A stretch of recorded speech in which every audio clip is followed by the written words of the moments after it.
Treasuries fell amid a heavy slate of US debt issuance. On the short end, auctions drew some of the highest yields we've seen in about a decade. Well, Ellerston Capital's Brett Gillespie says the bond sell-off is not over yet and we're in the eye of the storm. And Brett is here with us today. And in fact, Morgan Stanley also saying rather colourfully that what we saw at the end of January, start of this month, was an appetizer, not the main course. But I want to start with this intriguing chart I find. This is BTV 1193.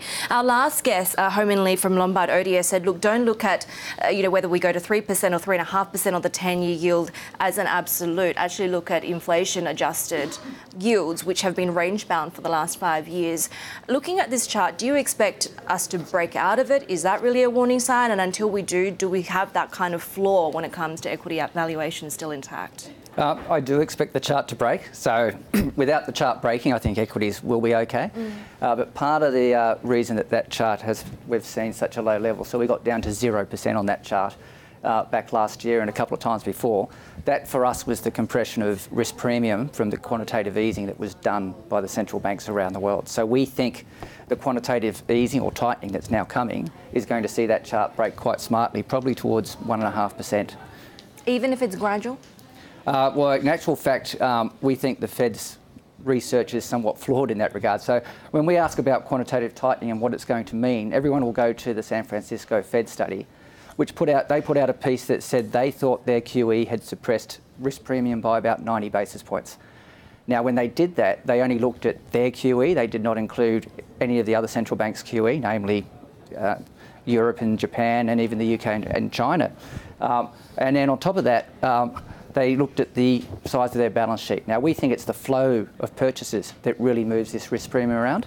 And so our econometric modelling, which we put out a report on this back in September, said the flow is going to go from 100 billion a month of purchases currently down to 0 by the end of this year. And it's that flow that was going to see this risk premium break. What's the implication then, if we have just a normalisation of risk premium going up to 3.5%, what's the implication for the US dollar? Because we kind of started talking about, well, maybe we start seeing a recoupling when it comes to yields in the currency. So you've probably had a number of viewers talk about the US dollar breaking down from rate differentials over the last few months.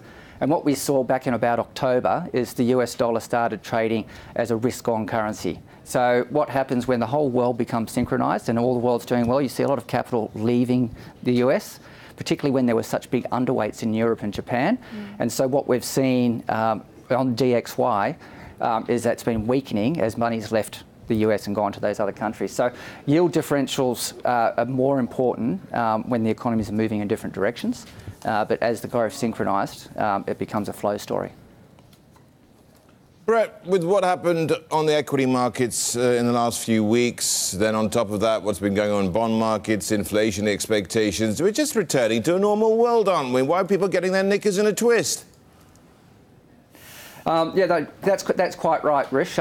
We put out a piece a few months back saying this is what we call a normalisation. So a normalisation of risk premiums, which we thought would take us back to about 3.5% bond yields. So in that scenario, that just meant that the equity market had to digest a little bit higher risk-free interest rate for discounting their future earnings. And so you get a little bit of an adjustment in equities, but it doesn't change the trend. Really, equities only ever get concerned if you're going to have a recession. But do you think there is a but with that? Because go on, Brett. So that was our view coming into this year. Now, as we've moved into this year, we've had the tax package go through and then the spending package go through, literally a 2% boost to GDP at exactly the time in the cycle when they actually should be tightening fiscal policy. And in actual fact, this blowout in the deficit that you're going to see in the US, which will go from about 3% to 5% by the end of this year, is completely unprecedented post-World War II, except for a minor image in the Korean and Vietnam War. But certainly in peacetime, completely unprecedented to put this much stimulus, fiscal stimulus, into an economy at full employment. So for that reason, we now have a genuine concern about a wages and inflation breakout, and that's where the bond yields could actually go markedly higher. Brett, do you have confidence in the US administration and indeed a new US Fed headed by Jay Powell in being able to deal with this?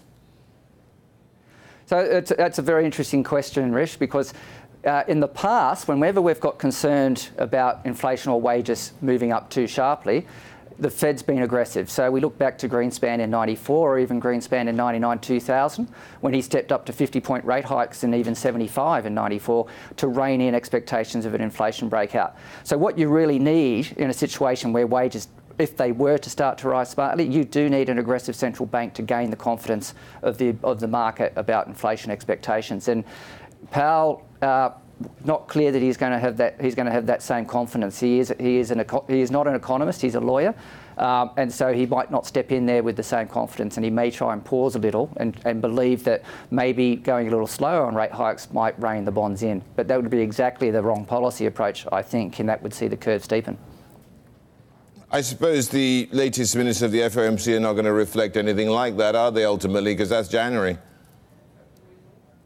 For sure. I think what we'll see is incrementally over the next, through to March actually, we'll see them getting incrementally more hawkish, because what we've had is essentially we've had the dove silence now. With the inflation pickup that we've seen over the last 3 and 6 months, we've got 6 months annualised inflation in the US on a core basis running at 2.8. So the doves have, I think, been well and truly silenced, and now they'll be sort of quiet. And I think the debate at the Fed is very much between 3 and 4 hikes this year.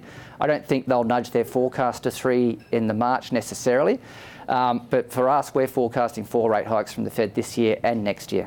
You know, when we heard from Bill Dudley saying it's small potatoes in terms of the equity market turmoil, almost very dismissive of how much the Fed and policymakers would be looking at financial market stability. But if we get another tantrum, at what point do they need to start taking that into account?